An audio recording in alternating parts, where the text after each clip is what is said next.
etcétera, etcétera. Les invito, hermanos, si tienen y quieren abrir su Biblia a 2 Samuel capítulo 7,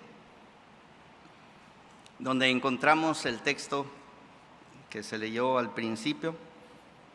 Se leyó solamente una porción y una gran porción quedó sin leerse, pero queremos acercarnos al texto porque es la raíz de la celebración del día de hoy y de los otros 51 domingos del año.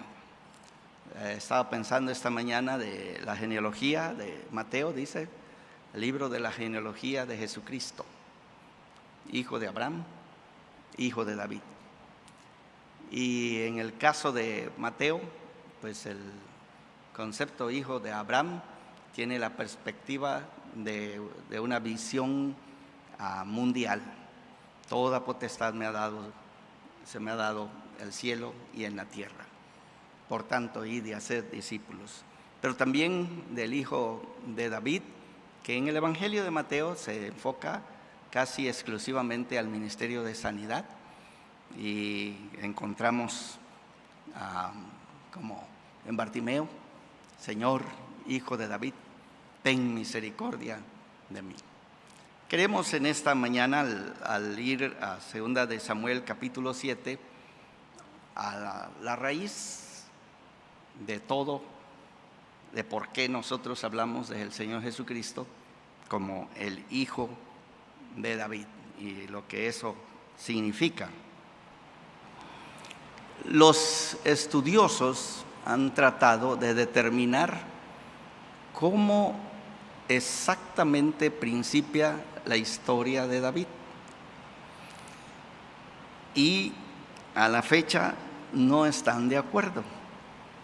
Se nos introduce, por ejemplo, como el pastor de las ovejas de su padre en un pueblito llamado Belén.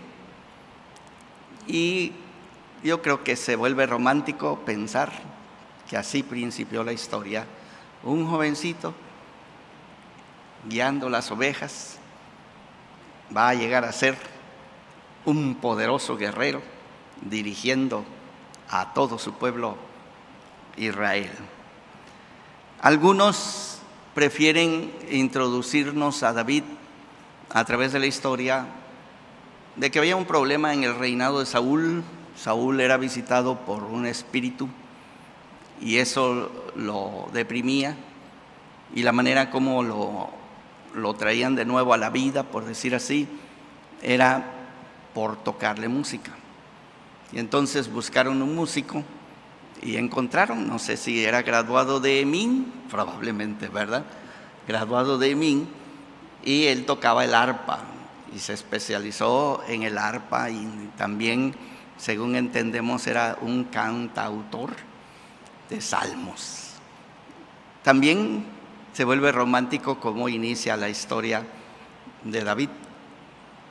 La otra historia que pudiera ser también el inicio es el hecho que los filisteos e Israel estaban en guerra, y pues se citaron en un lugar, y ahí a alguien se le ocurrió: ¿para qué nos vamos a matar todos? Mejor resolvamos este pleito 1 a 1. Y salió un gigante llamado Goliat desafiando a los escuadrones de Israel, que si había alguno entre ellos que quería resolver el problema 1 a 1, y así salía todos los días a insultar a Jehová y a los escuadrones de Israel. Y por suerte le toca a David llevar pues el almuerzo a sus hermanos que están en la guerra, y llega, y cuando llega escucha a este gigante, y lo que le extraña a David es que entre los escuadrones de Israel no haya nadie que le responda. No hay nadie. El hombre que debería haber respondido era el más alto de todos, según la historia. Su nombre es Saúl, el rey, porque dice que de los hombros él pasaba por encima de todos. Así es que era el gigante de Israel. Pero él no va a salir a la guerra. Y David se enciende en celo de Jehová y dice: ¿Y quién es ese incircunciso? A mí me encantan esas expresiones porque de repente tengo ganas de, cuando estoy así en una situación de desafío, ¿verdad?, de decir las mismas palabras. ¿Y quién es este insensato, verdad? ¿Quién es este incircunciso que vino aquí a desafiar a los escuadrones de Israel? Y bueno, se prueba la armadura de Saúl, pues le quedaba grande para empezar, y me imagino pesada porque no era soldado de carrera, pero él va a desafiar a este gigante con palabras que hasta el día de hoy podemos repetir con mucha verdad. Tú vienes con escudo, con lanza, con jabalina, mas yo vengo a ti, ¿cómo dijo, hermanos? En el nombre de Jehová de los ejércitos. ¿No les gusta esa declaración, hermanos? Es que desde el principio David nos encanta. Y luego, a lo menos así encuentro en el texto bíblico que habría un tipo como de tensión, no diría de contradicción, pero de tensión, porque cuando Samuel está ungiendo pues al futuro rey de Israel, vinieron los mayores. Aminadab vino primero, ¿verdad? Era el mayor, el primogénito de Isaí, y Jehová le dice al oído a Samuel: este no es, porque tú miras lo que ven los hombres, mas Jehová ve el corazón. ¿Sí? Y entonces uno está esperando pues que el que venga sea una persona pues no muy bien parecida, o sea, que no tenga ningún atractivo. Pero para empezar, el texto bíblico nos dice que era rubio. ¿Sí? Un rubio en Israel es como un rubio aquí entre nosotros. Sé que allá en Paredón había uno que le decían el güero, pero era bien oscuro. Así me confirmo, hermano. Pero dicen que cuando nació él era güero, y por eso le pusieron güero. Pero el sol de Paredón lo tostó, ¿verdad? Lo dejó negrito. Pero cuando aparece este David, es interesante. Apareció el rey David, dice que era rubio y de buen parecer. Que nosotros pudiéramos decir, David era bonito por dentro y bonito por fuera. ¿Sí? Ahí vi un meme de Mauricio, hermano Mauricio, su tocayo, Garcés, no era Constantino, ¿sí? Que dice, porque solo el COVID le da a los feos, así decía, ¿verdad? Bueno, nosotros encontramos que la historia no se aclara, no se decide por dónde ha de principiar.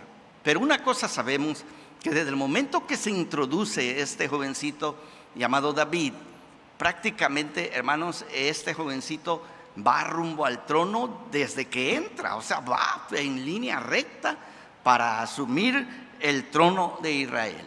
Y a través de la historia, ni la maldad de sus enemigos, ni de sus propias asperezas que él va a demostrar, serán ocasiones suficientes para detener a que este joven llegue a ser el rey de Israel. Cada paso en su vida parece convertirse en su favor. Por ahí hay un artículo escrito muy interesante, que incluso sus enamoramientos, porque las mujeres se enamoraron de este jovencito. Sí, han leído la Biblia, que cantaban: Saúl mató a sus miles, y David a sus 10,000. Al rey no le pareció, por supuesto, ¿verdad? Pero las mujeres se enamoraban de él, y entonces a la hija de Saúl era el premio por matar a Goliat, pues era con la que se iba a casar. Pero no fue así. A Saúl se enojó con él y se la dio a otro, pero la segunda hija también estaba enamorada de él, y es ella a quien le dan, a Milca. Una historia triste que finalmente, pero ser el yerno del rey ya lo acerca al trono, ya lo pone ahí cerquita. Pero no es la única mujer que se enamora de él. Ustedes van a escuchar la historia de Abigail, una mujer Su esposo se llamaba Nabal, significa que vano o algo así. Pero ella era alguien especial y se casó ahí con el rey David. Bueno, cada boda que había va para arriba, para arriba, para arriba. De verdad, hermanos, este hombre, desde el tiempo de su llegada a la corte de Israel hasta el momento en que él va a haber coronado su camino hacia el trono de Israel, la palabra de Dios contiene un eslogan que va repitiéndose cada rato y dice: Jehová estaba con él, Jehová estaba con él, Jehová estaba con él. Cuando llegamos al capítulo 7, ya han pasado muchas aventuras. Por primera vez David está descansando. Así nos dice el versículo 1 y nos introduce a la historia. Sus enemigos están derrotados, se han desaparecido o definitivamente son impotentes.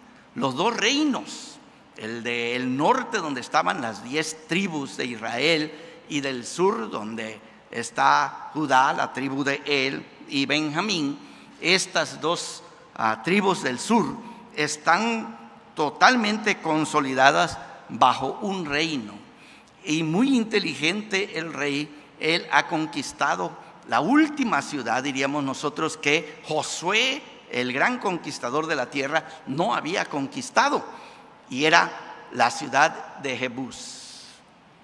La ciudad de Jebús tenía la fama de ser, de verdad, un lugar impugnable, hermanos. Simple y sencillamente nadie podía conquistar esta ciudad. Estaba en la montaña, estaba en la parte alta, tenían todo lo que necesitaban, y cuando él llega para conquistarla, le mandan una noticia: aquí hasta los mancos y los ciegos pueden defender la ciudad, no vas a entrar aquí, le dicen a David. Y David promete que va a hacer algo especial para el que entre primero. Y Joab, su tío, su primo, no sé quién era, él es el primero que entra por el acueducto y toman la ciudad de Jebús, le cambia de nombre y ahora se llamará Jerusalén. Y con este movimiento, es un movimiento militar, es un movimiento político, es un movimiento social, él ha logrado unir al norte y al sur. Y por el momento, a lo menos de manera temporal, David está en su casa y está en paz. La ciudad está segura y allí está el arca de Jehová. Mientras David mira el arca, se le ocurre una nueva idea. ¿Cómo es posible que yo, siendo el rey, viva en una casa de cedro, de madera, ¿verdad? Preciosa debe haber sido, era el palacio, construida por la última tecnología que venía de Fenicia. Los fenicios fueron los que construyeron este palacio. Pero mira el arca de Jehová que está detrás de unas cortinas y se pregunta: ¿debe el rey de una nación tener una casa como la que tengo yo, de cedro, cuando mi Dios está detrás de unas cortinas? Y esto le preocupa y ha decidido: voy a construir un templo. También este es un movimiento hacia arriba, hermanos, en ascendencia. Y por primera vez aparece el profeta Natán, que va a intervenir en varias cosas del reinado de David y de su hijo Salomón más tarde. Este profeta es obvio que pertenece a la alcurnia, allí en la corte, y a él le confía lo que está en su corazón. Y le dice: voy a construir un templo. Y bueno, diríamos nosotros como Billy Graham en la Casa Blanca, hablando con el presidente de Estados Unidos, básicamente uno dice: sí. Qué buena idea, qué buena idea, qué buena idea. Natán hace exactamente eso con el rey David. Haz todo lo que está en tu corazón. Hagan de cuenta que le da luz verde y ya le está echando el agua bendita al proyecto que David está haciendo. Pero esa noche, en su sueño, Natán recibe la palabra de Jehová. Y la palabra de Jehová básicamente es: David no me va a construir casa. No me va a construir casa. Ahora sí, con estas palabras descubrimos, ¿verdad?, quién es el rey en Israel. ¿Sí? El rey no es David. En todo caso sería el virrey. Pero el rey de Israel se llama Jehová, que aparecerá en este capítulo de manera contundente. Y yo les voy a llamar la atención precisamente a esta nota que tiene el texto para nosotros. Jehová le ha gustado vivir en la tienda. Le gusta desde que descendió allá en capítulo 40 del libro de Éxodo, descendió sobre el arca. Tienen algunas argollas en donde meten unos palos y donde los sacerdotes cargan el arca de Jehová. Y le gusta a Jehová andar allí, como ustedes han visto las películas, ¿verdad?, que traen a los reyes cargando algo así. Así anda Jehová. Le encanta andar para arriba y para abajo.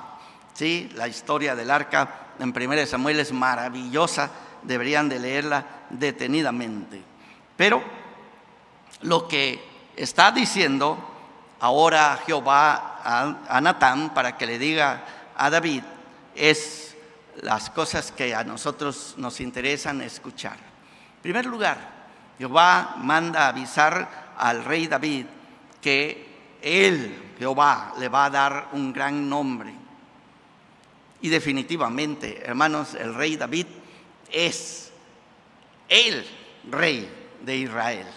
En la memoria de Israel hasta el día de hoy no ha existido mejor gobernante, mejor rey que el rey David. Aquí entre nosotros, ¿verdad?, particularmente en el Istmo, nosotros tenemos un cariño especial por Benito Juárez. No existe mejor presidente en México que Benito Juárez. Y pudiéramos escribir toda una novela acerca de nuestro presidente y de todas sus luchas, ¿verdad?, desde sus orígenes pobres. Por casualidad que estaba cruzando de Veracruz a la ciudad de Oaxaca, llegué y ahí decía Guelatao.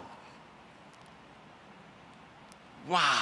Mira dónde estamos. Le digo a mi esposa es americana.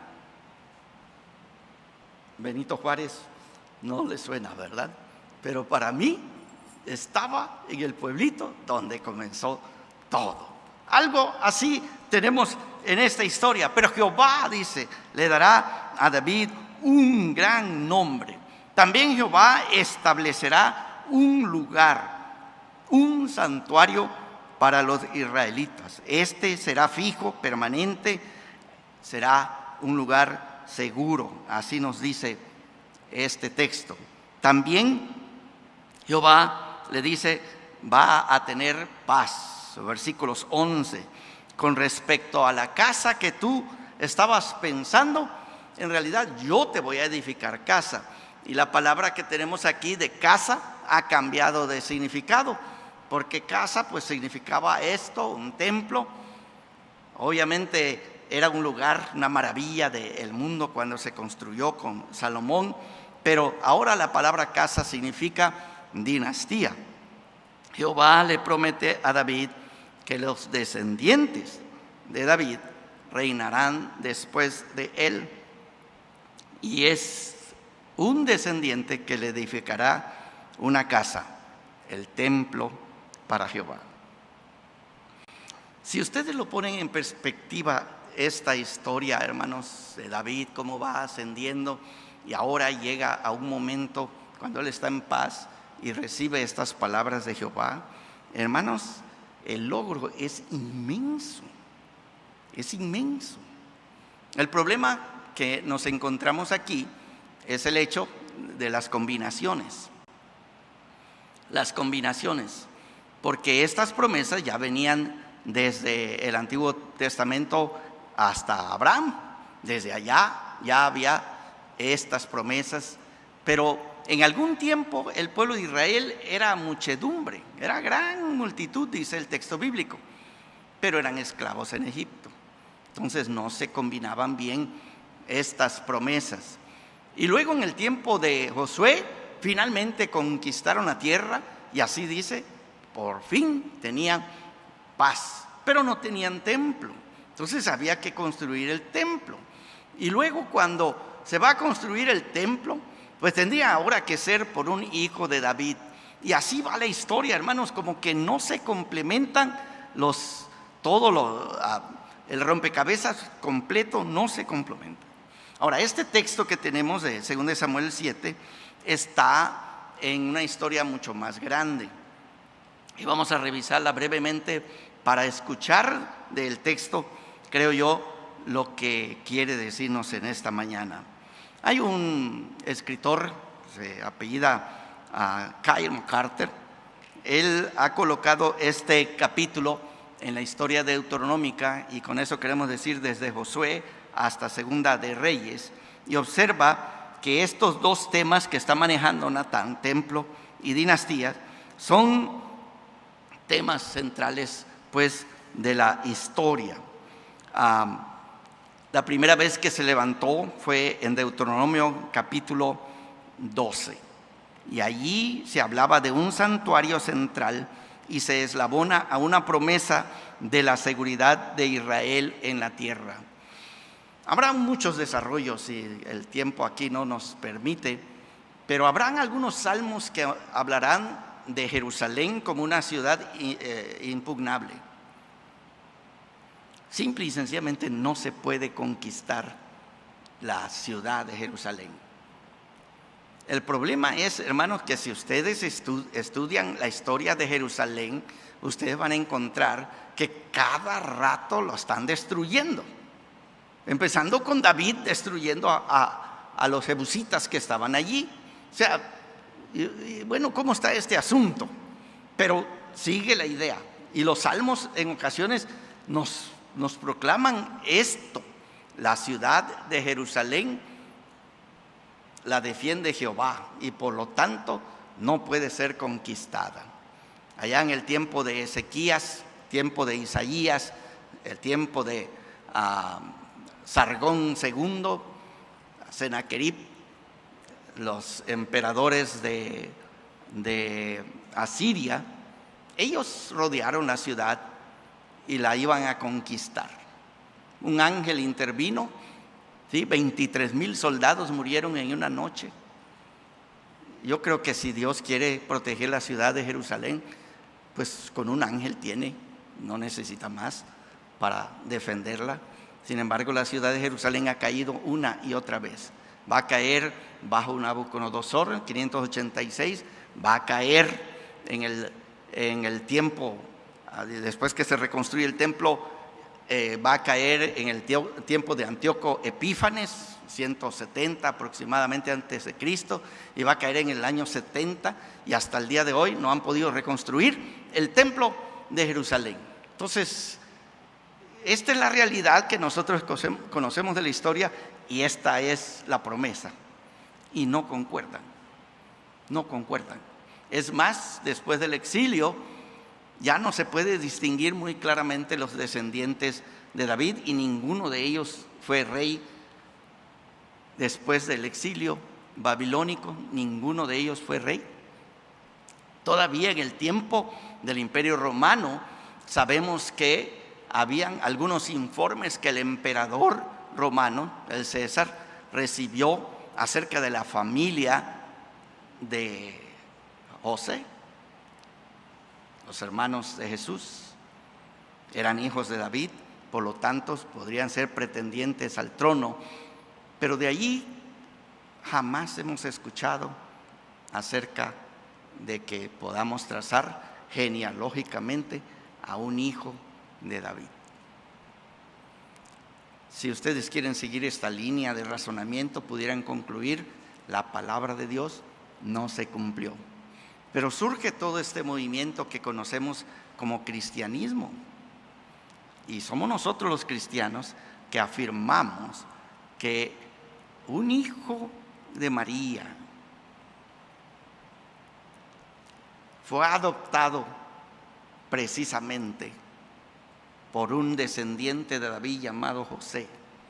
Y él, ese individuo, es al que apuntaba toda la profecía de Natán aquí. Y él habría de construir un templo, todavía lo está construyendo. Está consiguiendo piedras de parte de todo el mundo, como dice el pastor de Hermas, un libro de la patrística, que dice que son ustedes. Ustedes son ladrillos que forman parte de un edificio que está siendo edificado. Creo que algo así menciona Primera de Pedro: mas vosotros sois sacerdocio santo, ¿sí? Nación santa, pueblo adquirido por Dios, etcétera, etcétera. Bueno, si esto es cierto, hermanos, lo que tenemos aquí en este texto es una gran concesión que se está haciendo precisamente al rey David. Y me anoté aquí porque la palabra original que encontré la encontraba en inglés y quería tener tan preciso como fuera para ustedes en esta mañana. La palabra en inglés grant. ¿Sí han oído esta palabra? Grant. Y así se dice de este texto, es grant. Jehová le concede un grant a David. Pero miren las traducciones. Grant del inglés al español sería adjudicación, asignación, atribución, beca, caridad, cesión, concesión, dádiva, don, donación, donativo, erogación, otorgamiento, pensión, prorrateo, repartimiento, subvención. 17 posibles traducciones del grant al español. Concesión. Tal vez sí han escuchado, ¿verdad?, que si ustedes van de aquí a Arriaga pueden irse por una carretera de paga. ¿Y quiénes son los dueños de esa carretera? Ustedes van a escuchar que es una concesión de nuestro gobierno a una compañía. ¿Sí? ¿Sí han escuchado eso? Y la compañía nos cobra cada vez que pasamos, nos cobra. ¿Alguna vez van a dejar de cobrarnos? Doy gracias a Dios por Pablo, ¿verdad?, que no permitió que allá de la costa no nos cobraran, porque estos bandidos no solamente no construyeron la otra parte de la carretera, sino usaron la libre para que fuera la otra parte de la carretera. Y además ya tenían todas las casetas que nos iban a cobrar. No sé cómo convencieron a Fox que no nos cobraran. Dice que pueden viajar por toda la costa sin pagar un solo peso. Pero aquí no lo hicieron igual, pues. Algo así, ¿verdad? Y también aquí, rumbo a San Cristóbal, es una concesión. Jehová firma un cheque en blanco para David. ¡Wow! ¿Han escuchado de eso, hermanos? Un cheque en blanco para David. Si Jehová les concediera a ustedes un cheque en blanco firmado, que pueden ir al cielo y cobrarlo, ¿qué cantidad le pondrían, hermanos? Jehová le promete a David que uno de sus hijos siempre será el rey de Israel. Y aparentemente no se va a cumplir, pero nosotros los cristianos afirmamos con todo lo que pesan el cristianismo que Jesús es el hijo de David y que con él cumple su promesa y que hasta el día de hoy en el trono está sentado este hijo de David y es nuestro Señor Jesucristo. Y nosotros nos encendemos en adoración y decimos: amén, gloria a Dios. Porque todo lo que le prometió a David, todo lo que Jehová le prometió a David, va a encontrar su cumplimiento en Jesús de Nazaret, hermanos. Y nosotros decimos: esa es la palabra de Dios. Y aquí nos morimos, si ustedes quieren, y vamos a afirmar que eso es la verdad. Y entonces estamos a unos cuantos días, ¿verdad?, de celebrar el nacimiento de nuestro Rey, Jesús de Nazaret. Así es, hermanos. Y lo testificamos, lo cantamos y hacemos nuestros grandes corales y vamos a decir: gloria sea al Rey. Y cuando es tiempo de Semana Santa, vamos a cantar: Hosana el que viene en el nombre del Señor. Eso es lo que nosotros testificamos. Pero lo que sigue, hermanos, es algo que usted y yo necesitamos sentarnos y aprender verdaderamente de este ancestro en la fe, el rey David. ¿Qué les parece? Si ustedes tienen su Biblia ahí, los versículos 18 en adelante.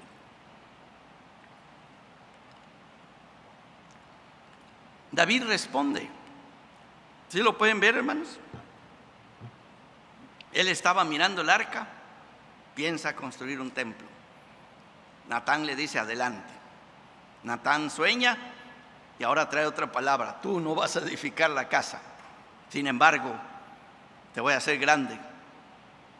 Tu hijo siempre estará en el trono. Si se porta mal, le voy a dar, pero no lo voy a quitar. Mi misericordia siguen allí adelante. Y él edificará la casa que tú has soñado. Y ahora David ha escuchado al profeta y ya lo veo, no sé si está de pie frente al arca, porque dice que está frente a Jehová y va a orar. Y la oración, hermanos, yo los invito que la lean y la relean e intenten aprender a orar de la palabra de Dios. Este es como se ora en este contexto. Jehová le ha concedido a David algo extraordinario y él responde. Él responde. En esta respuesta, el rey David, en primer lugar, hace una tremenda deferencia. ¿Sí, hermanos? ¿Ya lo ven allá los del Medio Oriente cómo hacen? ¿Sí? Está inclinándose ante nuestro Dios. Y es interesante, ahí, si ustedes quieren hacer algo de matemáticas, cuenten cuántas veces él va a decir: tu siervo, tu siervo, tu siervo, tu siervo, tu siervo, tu siervo, tu siervo. Ya, este guerrero está cuadrándose ante el Rey de Reyes. Está cuadrando ahí diciendo: yo soy tu siervo, tú dime qué tengo que hacer. Bueno, la oración de David, hermanos, es una secuencia de deferencia y luego de doxología, pero finalmente de demanda. De verdad que este David es bien atrevido, bien atrevido. Y creo yo que este texto sería una buena luz a la carta a los Hebreos, capítulo 4, versículo 12, que nos invita a que nos acerquemos al trono de la gracia. ¿Cómo, hermanos? ¿Cómo debemos? Con confianza. Algunos dicen con libertad, algunos dicen con atrevimiento. Aquí, hermanos, el texto bíblico. Primero, nuestro héroe David aquí contrasta su insignificancia con la grandeza de Jehová. Jehová está en las alturas, mientras que David es algo insignificante. Señor Jehová. David reconoce que todo es una manifestación de la gracia de Jehová.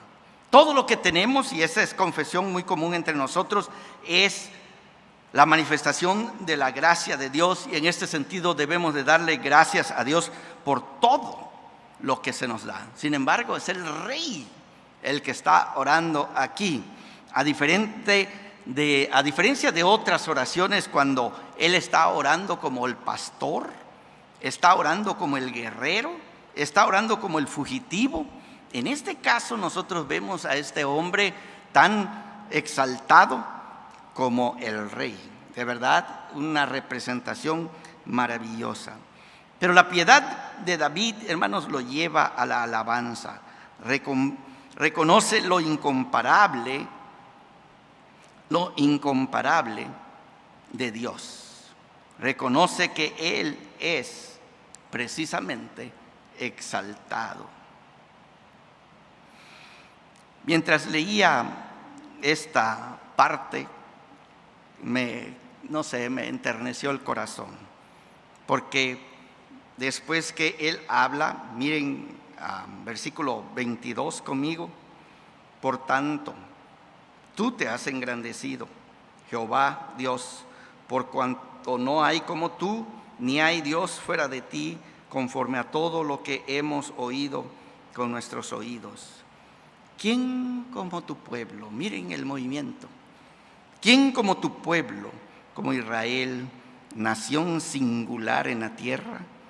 Porque fue Dios para rescatarlo por pueblo suyo y para ponerle nombre y para hacer grandezas a su favor y obras terribles a tu tierra por amor de tu pueblo que rescataste para ti de Egipto, de las naciones y de sus dioses.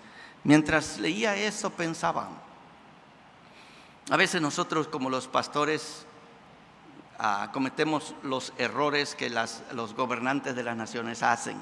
¿Se acuerdan el lenguaje de nuestro Señor Jesucristo que dice: entre las naciones, los que las gobiernan se enseñorean de ellas? Ahorita he estado escuchando de nuestro presidente, ¿sí? Nuestro presidente que pues humildemente llegó al poder, pero ahora que ya está ahí en el poder se le olvida y de repente está ejerciendo mano dura y que nos está llevando en una dirección que no queremos ir. Bueno, sería terrible que México experimentara a un dictador, pero es terrible. Pero a veces nosotros los pastores funcionamos en las iglesias exactamente así, hermanos. Nos volvemos señores de la iglesia. Este texto me hace reflexionar y por eso les digo que me enternecía el corazón, porque estos dos versículos pone una definición en la congregación, en los hermanos. Cada uno de ustedes, hermanos, son especiales para Dios, hermanos. ¿Ustedes creen que esto es cierto? Son personas singulares, escogidas, elegidas, ungidas. Hermanos, nosotros necesitamos recuperar toda esta visión de este texto. Sí, Jehová va a poner su rey, Jehová va a hacer el templo a través de uno de los hijos de David, pero esta nota aquí que tengo me llama muchísimo la atención, porque creo que debemos de recordarnos constantemente que cada miembro de la iglesia es una persona muy especial, muy singular. Usted y yo tenemos por naturaleza nuestros gustos y aquellas personas que no nos caen bien. ¿Es cierto o no? Tenemos, ese me cae bien, ese no me cae bien. Y lo único que tiene que suceder es que su hija ande con algún muchacho que no le cae bien a usted, ¿verdad? Porque va a decir, no, ese no te conviene. Ahí va a salir.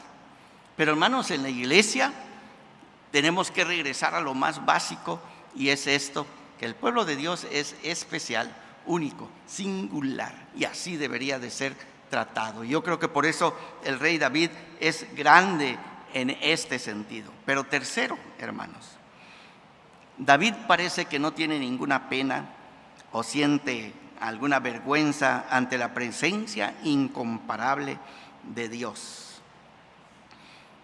Y me gusta David en este sentido.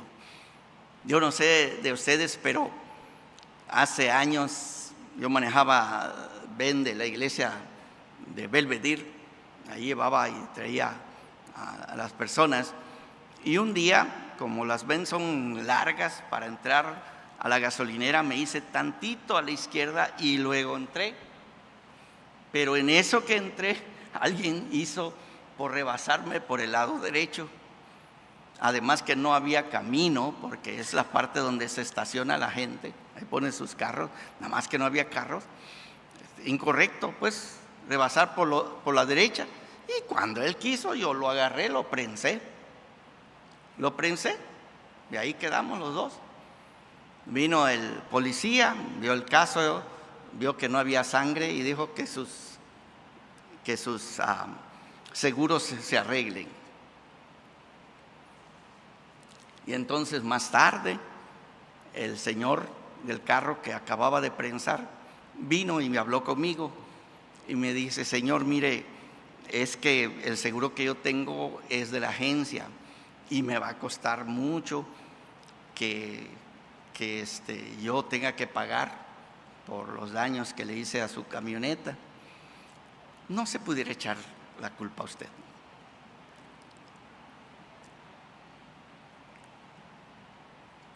Así me ayudaría. Le dije: mira, en primer lugar, yo ya declaré a mi seguro lo que sucedió y es asunto de ellos. Habla con ellos si quieres. No, ya sabe que no me van a aceptar.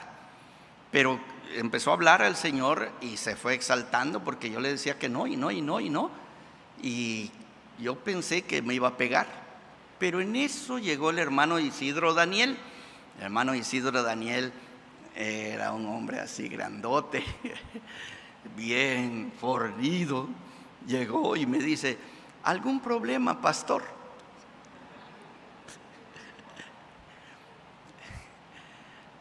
Le dije: no, ya el Señor ya se iba. Y sí se fue, porque ¿qué iba a hacer, verdad? Le digo: yo creo que este señor me iba a pegar porque quería que me echara la culpa. ¿Y qué? ¿Pensó que yo lo iba a defender? No, hermano, pero qué bueno que llegó.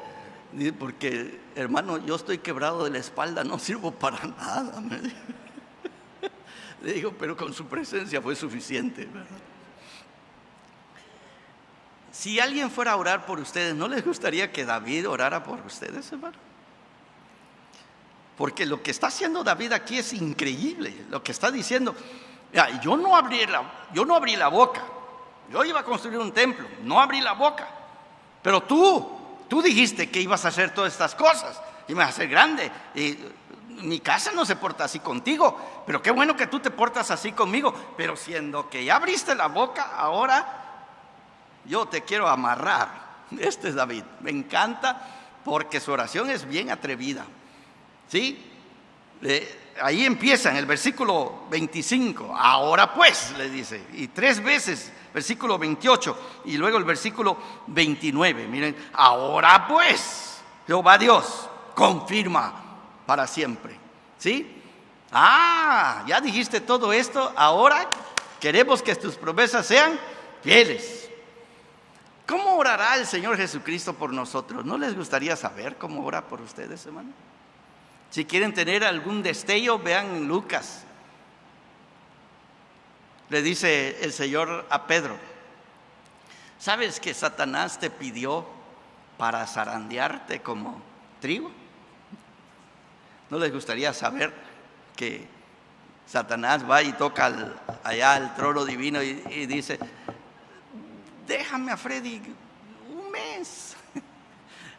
¿No sienten ustedes que así pasa? Que de repente el diablo los tiene solito para él, que se levantan y les va mal y tratan de arreglarla y les va peor. ¿No sienten a veces? Bueno, Satanás te ha pedido para zarandearte como a trigo. Y luego hay un gran pero ahí: pero yo he rogado para que tu fe no falte. Saben que todos los días nuestro Señor Jesucristo intercede por nosotros. Intercede por nosotros.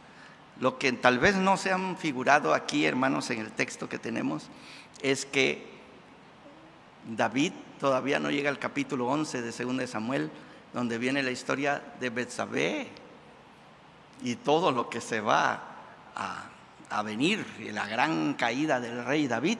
Aquí él está diciendo, pero tus promesas van a ser para siempre, y Jehová va a afirmar.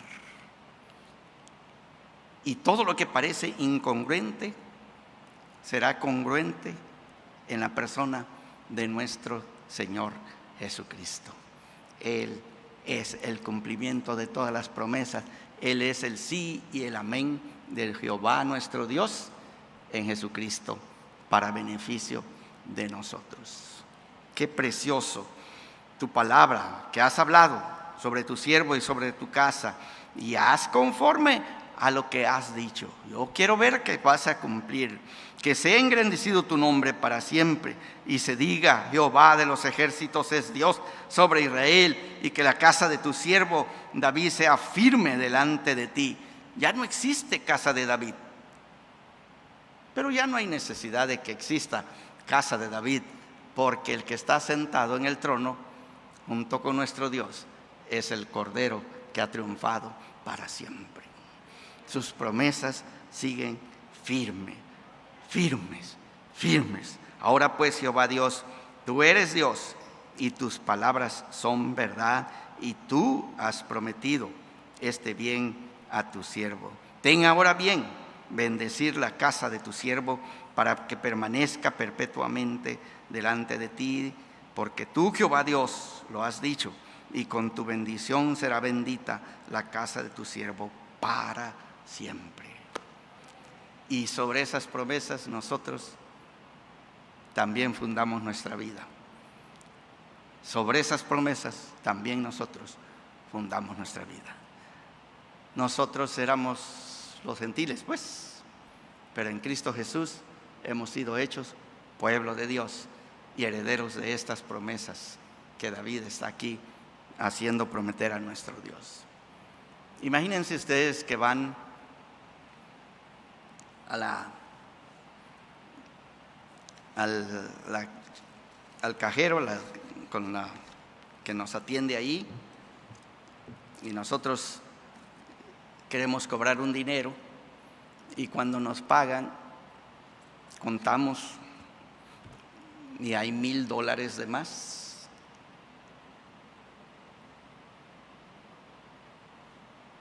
¿Qué haría usted? $1,000 de más. Usted es cristiano y le dice, ¿verdad?, ahí a la cajera, oye, te equivocaste, me diste $1,000 de más. Y la cajera, sin voltear a verlo, le dice, el gobierno no comete errores.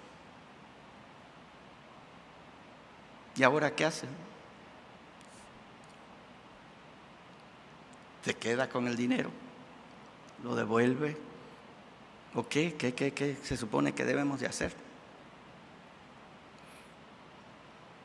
El día que nuestro Dios decidió tener misericordia y mostrar su gracia sobre el rey David, no está fundamentado en lo que él había hecho ni en lo que él hará, sino está fundamentado en la pura palabra de nuestro Dios, Jehová de los ejércitos.